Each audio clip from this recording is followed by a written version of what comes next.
चलो, ट्रायंगल क्या होता है पहले ये बता दो, ट्रायंगल क्या होता है? एक 3-sided पॉलीगन। 3 sided polygons. और पॉलीगन्स क्यों, ये बताओ, पॉलीगन क्यों, क्या कंडीशन होता है पॉलीगन का? Straight lines which make a figure. Okay, तो ये लाइंस जो है ये पॉलीगन के लिए क्या कंडीशन होता है, मतलब कितने लाइंस होने चाहिए तो ये पॉलीगन होगा, या फिर कोई शेप होना चाहिए कोई? More than 2 lines should be there. Okay जी, वेरी गुड। तो ट्रायंगल भी, ये भी पॉलीगन होता है। ट्रायंगल्स के टाइप होते हैं, एक स्केलेन ट्रायंगल, आइसोसेलेस ट्रायंगल और इक्विलैटरल ट्रायंगल। ठीक है, स्केलेन ट्रायंगल क्या होता है, जिसमें जो लेंथ होता है सभी साइड का वो क्या होता है, इक्वल नहीं होता है। मान लो ये साइड का लेंथ 5 है, ये 4 है और ये सर 3 अपनी है। पीडीएफ सेंड कर दोगे? हाँ, ये मैं कर दूंगा। ठीक है, तो ये 3 हो गया, 4 हो गया, 5 हो गया। ठीक है, तो इनके साइड्स का जो लेंथ है वो इक्वल नहीं है। ठीक है, तो ये स्केलेन ट्रायंगल हो जाएगा। The angles are not equal, angles भी इक्वल नहीं होंगे। आइसोसेलेस में जो हीरोन फॉर्मूला जो हमें करना है वो स्केलेन पे ही होगा, स्केलेन ट्रायंगल पे ही होगा। ठीक है, वो स्केलेन ट्रायंगल पे ही हीरोन फॉर्मूला करना है। आइसोसेलेस ट्रायंगल क्या होता उसमें है? 2-3 क्वेश्चंस उसके भी थे, इक्विलेटरल और आइसोसेलेस के। ओके, वो यस एक्सेप्शन सर। होता है, लेकिन वो उसमें जो स्केलेन जो होता है ज्यादा क्वेश्चन उसी से होते हैं। ठीक है, आइसोसेलेस ट्रायंगल क्या होता है, जिसमें दो एंगल और दो साइड क्या होता है आपका, इक्वल होता है ना। Length of two sides are equal, two angles are equal. और इक्विलैटरल ट्रायंगल क्या होता है, जिसमें लेंथ जो होता है साइड का वो भी इक्वल होता है, और ऑल एंगल्स भी जो होते हैं वो इक्वल होते हैं। मे बी ये 2 सेंटीमीटर का है, ये भी 2 सेंटीमीटर का है, ये 60 डिग्री का है, ये भी 60 डिग्री का है ना। ओके, तो ये हो गया। ये वाला क्या हो जाएगा, इक्विलैटरल। इसमें क्या है, ये भी 60 है, ये भी 60 है और ये भी 60 है ना। और ये मान लो ये लेंथ है इसका 3 सेंटीमीटर, 3 सेंटीमीटर, 3 सेंटीमीटर। ओके, तो ये क्या हो जाएगा, इसमें ऑल साइड्स इक्वल होने चाहिए, ऑल एंगल्स भी इक्वल होने चाहिए, तब ये क्या हो जाएगा, इक्विलैटरल हो जाएगा। ठीक है, चलो। A triangle has 3 sides and 3 angles. Triangle के पास क्या होता है, 3 साइड होता है, 3 angle. It is a close figure with 3 line segments as its boundary. और जो लाइन सेगमेंट होता है इसका, अच्छा ये बताओ लाइन और लाइन सेगमेंट में क्या डिफरेंस है, लाइन और लाइन सेगमेंट में क्या डिफरेंस है? A line has no end point and a line segment has 2 end points. Very good. अगर आप एक कोई लाइन है आपके पास, इसका कोई एंड पॉइंट नहीं है, इसे आप सेगमेंट कर देते हो, है ना, सेगमेंटेशन इसका कर देते हो, तो ये जो मान लो लाइन सेगमेंट के पास लेंथ होता है, लेकिन लाइन के पास अपना कोई लेंथ नहीं होता है ना। चलो जी, a triangle has 3 sided and 3 angles. It is a closed figure with 3 line segment. ये closed figure है with 3 line segment as its boundary.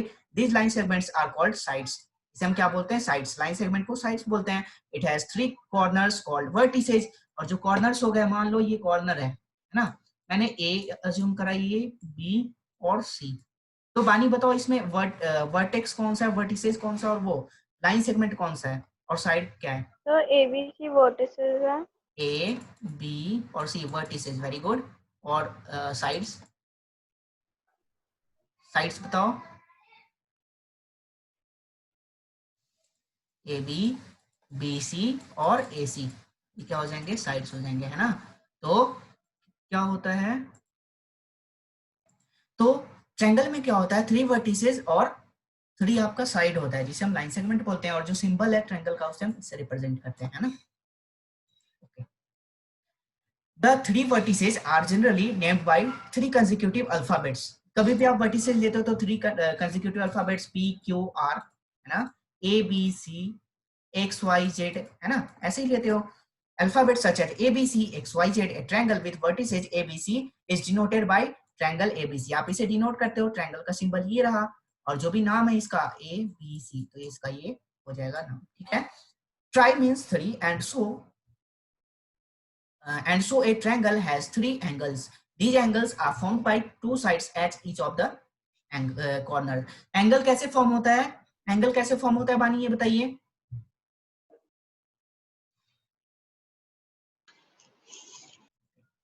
तो ये क्या कह रहा है, these angles are formed by 2 sides at each of the corner. जब दो साइड एक पॉइंट पे मीट करेंगे तो क्या होगा, एक एंगल फॉर्म होगा, है ना। जब एक ही वर्टेक्स पे दो साइड मीट करेंगे तो क्या हो जाएगा, एंगल फॉर्म हो जाएगा, है ना। तो मेरा क्वेश्चन था, हाँ जी, बोलिए। जैसे जो बुक एनसीईआरटी की बुक है मैथ्स वाली, उसमें लाइंस एंड एंगल्स वाले चैप्टर में लिखा था कि जब दो रेस एक कॉर्नर पे मीट करती है तो दो साइड्स लिखे हैं। ओके, ये साइड लिखा है क्योंकि यहाँ पे जो हम साइड्स के बारे में ये डिस्कशन करेंगे, और साइड्स जो है ये लाइन सेगमेंट से बना हुआ है ना। रे के पास क्या होता है, एक ही एंड पॉइंट होता है ना, लेकिन जो लाइन सेगमेंट होता है उसके पास दोनों एंड पॉइंट्स होते हैं, है ना। ठीक है, तो यहाँ पे साइड की बातें कर रहे हैं तो वही करेंगे, ठीक है। हेलो, हाँ भैया। Okay ji.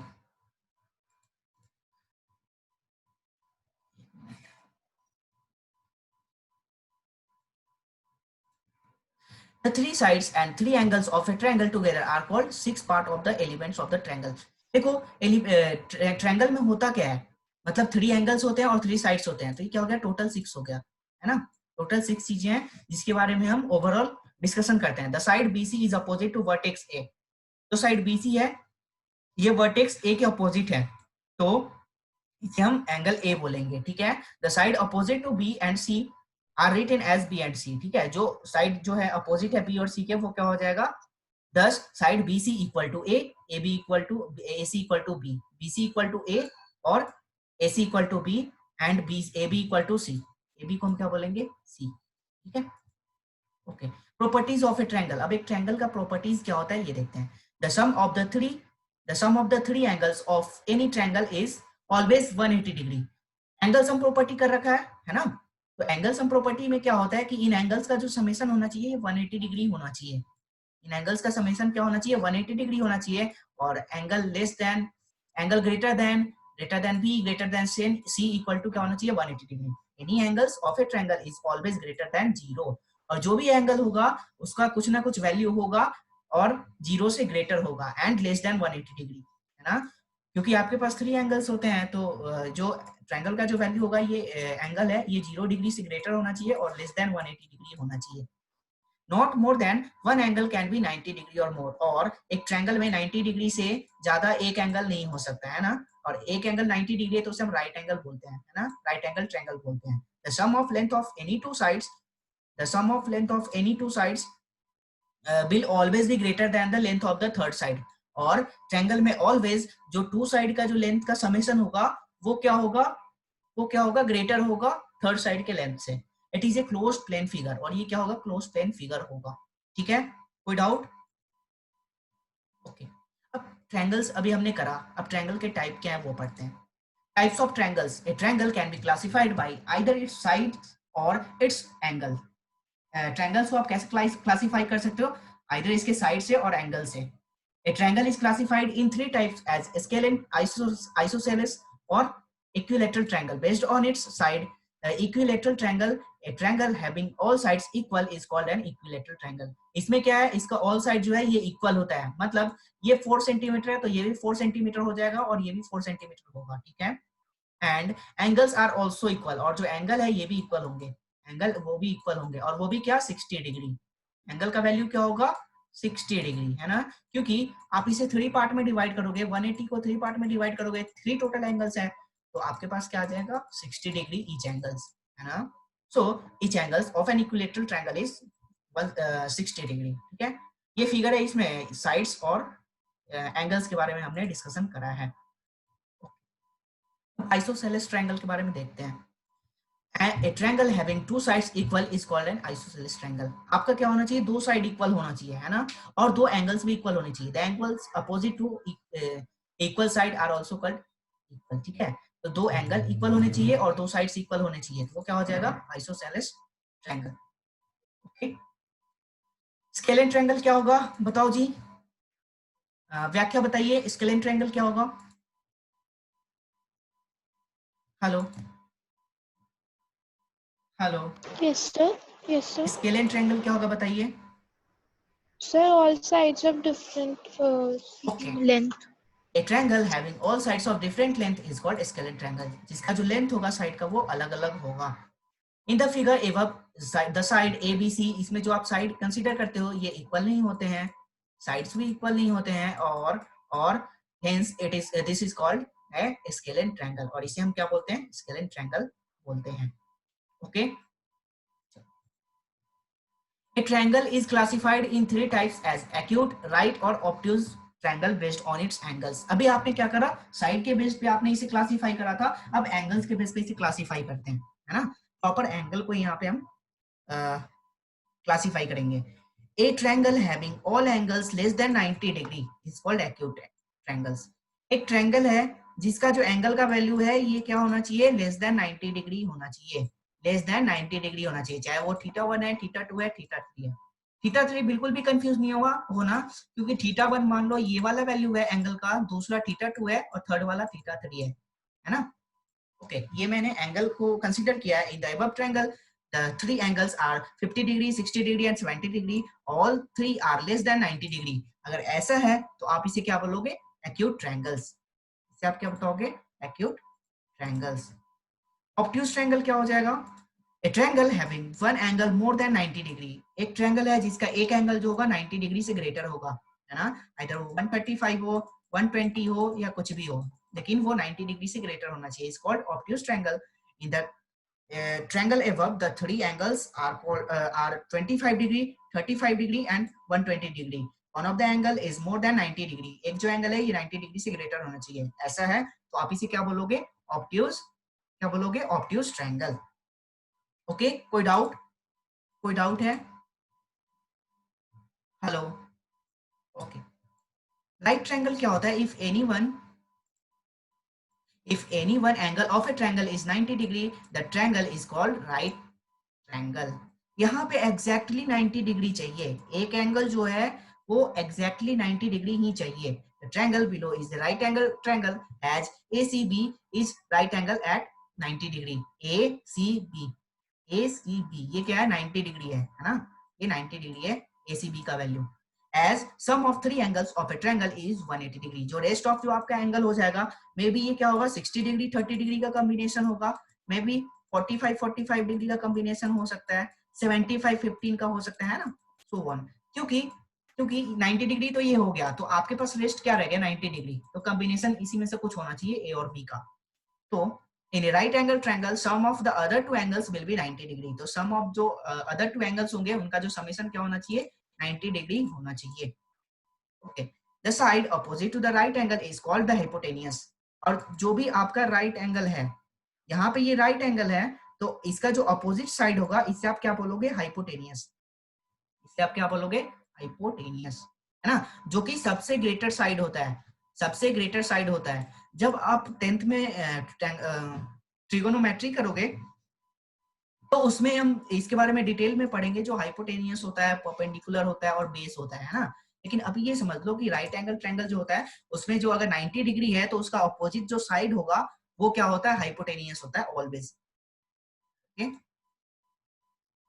The hypotenuse is larger than the other two sides. और जो हाइपोटेनियस होता है क्या होता है, लार्जर होता है अदर टू साइड से. In diagram above the AB is the hypotenuse and is opposite to right angle. और ये क्या है, अपोजिट है राइट एंगल के. The right angle triangle has a special property known as the Pythagoras theorem. और इसके पास एक Pythagoras theorem है, ठीक है. इसमें क्या होता है, the square of the length of the hypotenuse is equal to the sum of the square of length of the other two sides. अभी अदर टू साइड ये समझ लो, लेकिन जब आगे जब आप पढ़ोगे इसके बारे में तो मैं एक डिटेल एक एक्सप्लेनेशन दे देता हूँ. ये एच होता है, इसे आप हाइपोटेनियस बोलते हो. ये परपेंडिकुलर होता है, ये परपेंडिकुलर होता है ना. एच मतलब हाइट नहीं है, ये हाइपोटेनियस है, हाइपोटेनियस है ना. जो हाइट है वो ये होता है परपेंडिकुलर. ये आपका जो है ये हाइट होता है परपेंडिकुलर, और आप इसे हाइट भी बोलोगे. लेकिन एच से इसे रिप्रेजेंट नहीं करते क्योंकि हाइपोटेनियस से हम एच से रिप्रेजेंट कर रहे हैं, इसलिए इसे पी से परपेंडिकुलर से रिप्रेजेंट करते हैं. और जो आपका बेस होता है इसे हम क्या बोलते हैं, बी. इसे हम बी से रिप्रेजेंट करते हैं और बेस. तो यहाँ पे जो आप स्क्वायर करोगे तो वो होता है A B square equal to AC square, AB square equal to AC square plus CB square. जो आप स्क्वायर करोगे हाइपोटेनियस का तो वो इक्वल टू होता है परपेंडिकुलर स्क्वायर के प्लस बेस स्क्वायर के. ओके, कोई डाउट है, कोई डाउट है, ये बताइए. No, sir. ओके जी. The right triangle has a special property known as the Pythagoras theorem. The square of the length of the other two side is summation of AC square plus CB square equal to AB square. Hypotenuse square आप इसे ये भी लिख सकते हो h square equal to p square plus v square, hypotenuse square equal to perpendicular square plus base square. The Pythagorean theorem is named after the Greek mathematician Pythagoras. जो mathematician थे उनका नाम क्या था? पाइथागोरस। तो इन्हीं के नाम पे ऑनर पे रखा गया था। तो ये जो पाइथागोरस थे इनके नाम पे एक थ्योरम दिया गया था, पाइथागोरियन थ्योरम, ठीक है। Who proved this relationship during 570 to 495 BC, है ना। ये थ्योरम जो है बहुत पहले ये प्रूव किया गया था। The theorem was a wide range of uses in higher mathematics. जब आप हायर मैथमेटिक्स में जाओगे तो और भी इसका यूज बढ़ जाएगा। ओके, ठीक है। सो ए ट्रायंगल, अब जो पॉइंट रिमेंबर करना है ट्रायंगल के बारे में, a triangle has 3 sides and 3 angles, ठीक है। A triangle is a plane figure closed by 3 line segment. एक ट्रायंगल क्या होता है? इक्विलैटरल ट्रायंगल में साइड्स भी इक्वल होते हैं। हाँ जी, इक्विलैटरल ट्रायंगल में साइड्स भी इक्वल होते हैं और एंगल्स भी इक्वल होते हैं, है ना। Okay sir. हाँ जी। A triangle is a plane figure closed by 3 line segment. A triangle क्या होता है? 3 line segment से closed figure होता है। A triangle has 3 corners called vertices. और triangle के पास corners भी होते हैं, जिसे हम क्या बोलते हैं? vertices. The sum of the 3 angles of a triangle is always 180 degree. Angle sum property से आप जानते हो कि अगर आप इनका समेशन करोगे, एंगल का समेशन करोगे, तो ये क्या होता है? 180 डिग्री के इक्वल होता है। The sum of length of any two sides is always greater than the length of the third side. और अगर आप समेशन कर रहे हो एनी टू साइड का, तो वो क्या होगा? वो ग्रेटर होगा थर्ड साइड के लेंथ से। ए triangle can be classified bye either it's side और इट्स एंगल्स। और आप ट्रायंगल को क्लासिफाई कर सकते हो आइदर बाय इट्स साइड और इट्स एंगल्स। एंगल्स पे करोगे तो ऑब्ट्यूज हो गया, एक्यूट हो गया, राइट एंगल हो गया, और जैसे आप साइड पे जाते हो तो इक्विलैटरल हो गया, आइसोसेलेस होता है, स्केलेन हो गया, है ना। तो इससे आप दो मेथड से आप इसे क्लासिफाई कर सकते हो, ठीक है। A triangle is classified as scalene, isosceles or equilateral triangle based on its side. Triangle is classified acute, right or obtuse triangle based on measurement of its angle. A triangle with all sides equal is called equilateral triangle. अगर triangle का सभी sides equal है तो equilateral triangle हो गया। A triangle with two sides equal is called an isosceles triangle. तो ये क्या हो जाता है? Isosceles triangle. थर्ड वन क्या है? A triangle with all sides of different length is called scalene triangle. अगर ट्रायंगल के पास जो साइड है और वो साइड का जो लेंथ है डिफरेंट है, तो उसे हम क्या बोलेंगे? Scalene triangle. A triangle with A right angle 90 degree is called right angle triangle. अगर ट्रायंगल पे एक एंगल जो उसका है 90 डिग्री है, तो उसे हम क्या बोलेंगे? राइट एंगल, ठीक है, right angle triangle. A triangle with all angles less than 90 degree is called acute angles, acute triangles. अगर एक ट्रायंगल के पास जो भी एंगल्स है वो लेस देन 90 डिग्री है, तो उसे हम क्या बोलेंगे? Acute triangles. A triangle having one angle more than 90 degree is called obtuse triangle. Triangle में 3 एंगल होता है, उसमें से अगर एक एंगल आपका 90 डिग्री से ग्रेटर है तो आप क्या बोलोगे? Obtuse triangle. और ये अगर 90 डिग्री के इक्वल हो जाता है तो हम उसे क्या बोलते हैं? राइट एंगल ट्रायंगल, है ना। Pythagorean theorem states that the square of the length of the hypotenuse is equal to the sum of the square of the length of the other two sides. तो Pythagoras theorem क्या बताता है कि आपके पास जो hypotenuse का जो square होता है वो इक्वल होता है किसके स्क्वायर के? Length of other two sides के स्क्वायर के इक्वल होता है ना। तो इसे हम क्या बोलते हैं? Pythagoras theorem. ओके जी, अब ये सब ने हम जो ब्रीफ आइडिया है वो हमने लिया। अब कंग्रुएंसी क्या होता है? What is congruency? if two figures have the same shape and size. अच्छा बानी बताओ, ये कंग्रुएंसी है तो मैं कैसे कहूंगा कि ये कंग्रुएंट है? मतलब शेप एंड साइज पे मैं बता रहा हूँ, तो इसका एक एग्जांपल दीजिए। क्या एग्जांपल हो सकता है? हेलो। तो कॉन्ग्रुएंसी जिसमें शेप और साइज सेम होता है ना। ओके, जैसे मैं कह रहा हूँ कि 5 रुपी का कॉइन है और 10 रुपी का कॉइन है, तो ये क्या कंग्रुएंट है या नहीं? नहीं है क्यों नहीं है? सर, क्योंकि उसकी वैल्यू सेम नहीं है। उसकी वैल्यू पे नहीं जाते, उसका आप शेप कह रहे हो ना, शेप कह रहे हो। मे बी जो 10 रुपी का अच्छा, कॉइन है उसका शेप शेप अलग होगा, है ना, उसका सर साइज भी थोड़ा अलग बड़ा होगा। हो सकता है। हाँ जी, हाँ यस जी, हाँ सर। जी। तो उसमें आप कैसे आप आइडेंटिफाई करोगे? एक तो उसका शेप अलग होना चाहिए, उसका साइज, विच मीन्स आपका जो लेंथ होता है, आइदर आप लाइंस की बातें करो, ट्रायंगल्स की बातें करो, कंग्रुएंट प्रूफ करना है तो ये सभी चीजें होनी चाहिए। या फिर आप रियल वर्ल्ड में जो भी चीज एग्जिस्ट करती हैं तो आप उसे कैसे कहोगे कि दोनों सिमिलर है? आप जैसे ही कंग्रुएंस प्रूफ करोगे, किस बेस पे? शेप पे और साइज पे। तो ये क्या हो जाएंगे, कन्ग्रुएंट। जैसे देखो ये लाइन ए बी और पी क्यू है ना, दोनों का लेंथ कितना है, 4 सेंटीमीटर है, और दोनों का शेप क्या है, सर दोनों आपकी लाइंस ही है। आवाज एक बार रिपीट कर दो प्लीज। ओके, देखो अगर कोई भी चीजें कन्ग्रुएंट है ना, तो उसका शेप और उसका जो साइज है ये सेम होना चाहिए दो चीजों का, ठीक है। जैसे मैंने ये लाइन लिया, लाइन ए बी हो गया, एक लाइन पी क्यू है, तो इसका जो लेंथ है ये कितना है, 4 सेंटीमीटर, और पी क्यू का भी 4 सेंटीमीटर है। ओके, है क्या, ये लाइंस है ना, लाइंस है तो both are lines, excuse me sir, both are 4 centimetre. हाँ जी बोलिए। आपके पास अभी अभी आई है, पहले कट गई थी। ओके, देखो कन्ग्रुएंसी क्या होता है, बेसिकली आप शेप और साइज के बारे में बातें करते हो। शेप क्या होता है, अगर सेम ही शेप का है तो ये भी कन्ग्रुएंट है, और इसका जो साइज है, इसका जो लेंथ है, अगर ये भी सेम है तो इसे भी आप कन्ग्रुएंट की कैटेगरी में कहोगे। मतलब ये दोनों जो फिगर है ये कन्ग्रुएंट है। ओके, ठीक है।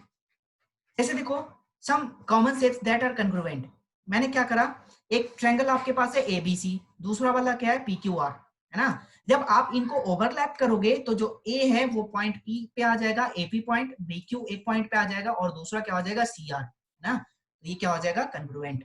ऐसे ही एक आपने दो रे लिया है ना, दो रे लिया। ओके, अब इसमें क्या है, 40 डिग्री ये भी है, ये वाला भी 40 डिग्री है, ठीक है। तो जब आप इसे ओवरलैप करोगे, सुपर इम्पोज करोगे, विच मीन्स अगर आपके पास ये एक ट्रायंगल है, आपने इसी पे एक और ट्रायंगल भी आपने ड्रॉ करा, सेम शेप है, सेम साइज है, सेम इसका लेंथ है, तो ये क्या हो जाएगा, दोनों कन्ग्रुएंट है। जैसे ये सर्कल है, सर्कल को आपने ऐसे करा तो सर्कल भी क्या हो जाएगा, आपका कन्ग्रुएंट हो जाएगा, है ना।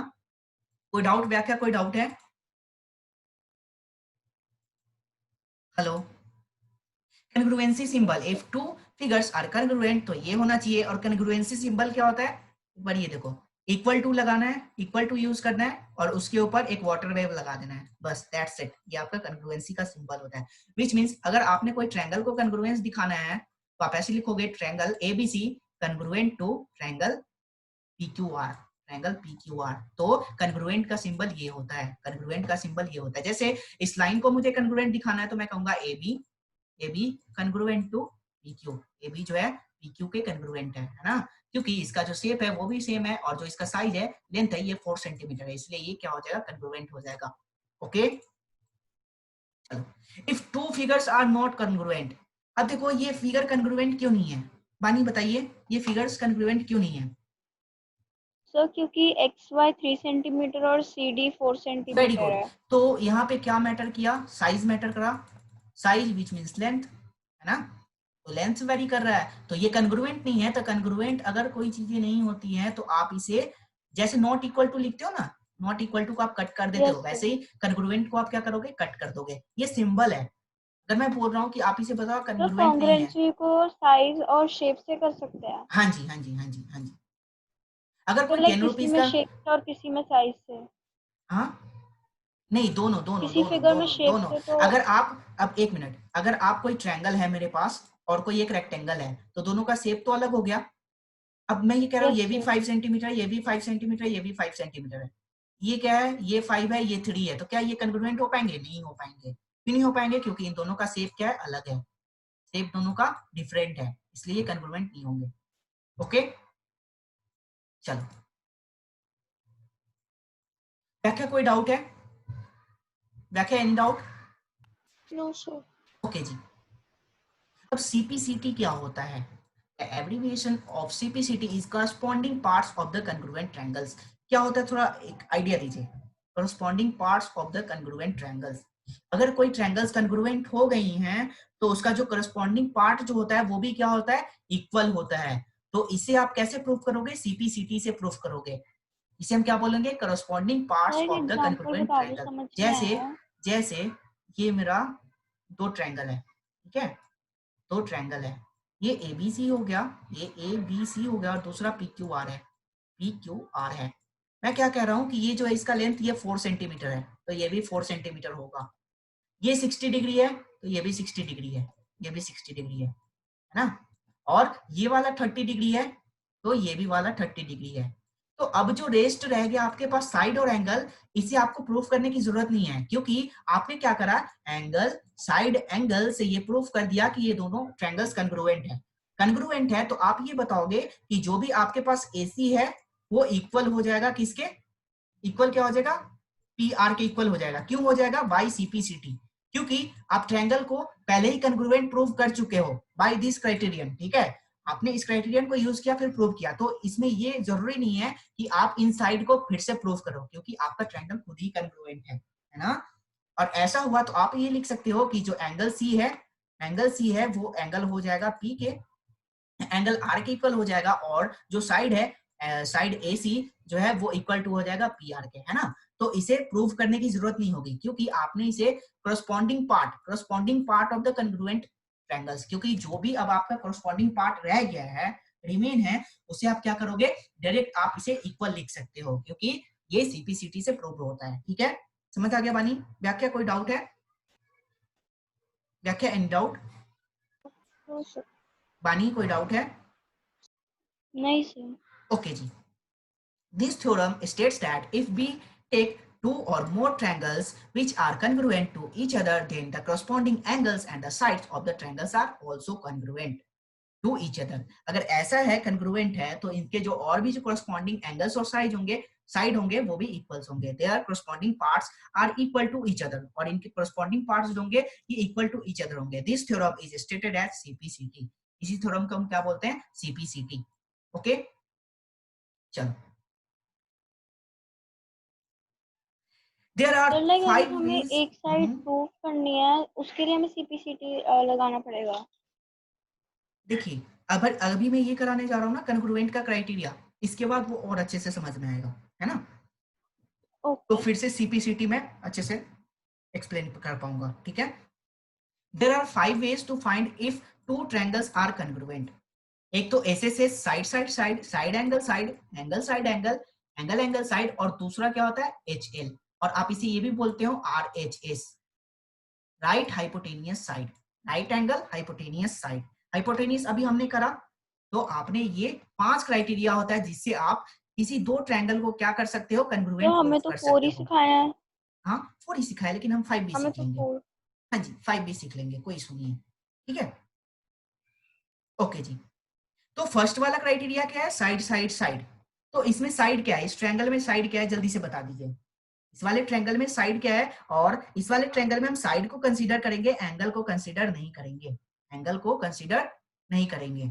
तो हमारे पास साइड जो है बी हो गया, ए हो गया और सी हो गया, ये साइड्स हैं। SSS stands for side side side and means that we have two triangles with all side equals. अगर ये एबीसी है तो एक मेरे पास ये पीक्यूआर है, ये मेरे पास एक पीक्यूआर है ना, ये पी हो गया, ये क्यू हो गया, ये आर हो गया, और इसके जो एंगल्स है ये पी क्यू आर, है ना, ये आर और ये क्यू। तो इनका जो साइड है ये पी इक्वल हो जाएगा बी के, क्यू इक्वल हो जाएगा सी ए के, और जो आर है ये इक्वल हो जाएगा सी के। अगर ऐसा है तो आप बोलोगे ये एसएसएस कन्ग्रुएंसी से ये क्या होता है, ये प्रूफ होता है। जैसे मेरे पास एक ये फिगर है 5 4 7, इस ट्रायंगल का भी है और दूसरे ट्रायंगल का भी 4 5 7 है। If 3 sides of triangle are equal to 3 sides of another triangle, the triangles are congruent। ऐसा अगर है तो आप इसे क्या बोलोगे, congruent। किस क्राइटेरियन से, साइड साइड साइड वाले क्राइटेरिया से, साइड साइड साइड वाले क्राइटेरिया से आप इसे क्या कहोगे, hence these triangles are congruent। जैसे मैंने ये बताया था triangle PQR is congruent to triangle ABC by which criterion, by SSS congruency। SSS congruency। Excuse me sir. हाँ जी बोलिए। सर आपके बीच में आवाज कट गई, सिर्फ वहीं तक पता चला था जो आपने बताया था 5 4 और 7 वाले एंगल ओके पी के वाले इंडिकेट कर।